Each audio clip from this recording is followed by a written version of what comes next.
This is Dr. Michael Lundborg at Foot and Ankle Surgical Associates. Today we're going to be bringing you some tips on running.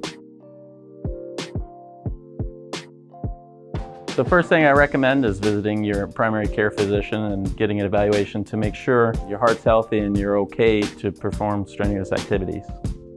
Shoes aren't one size fits all. Different feet need different types of shoe and different types of support.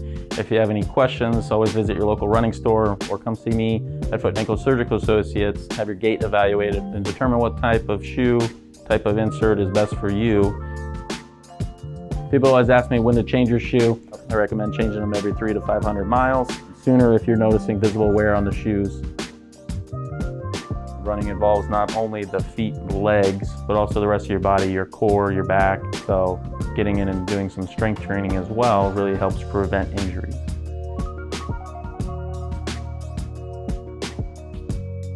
You always want to make sure you're fueled up and hydrated. I always recommend people have an active warm-up, either with a light jog and then some stretching.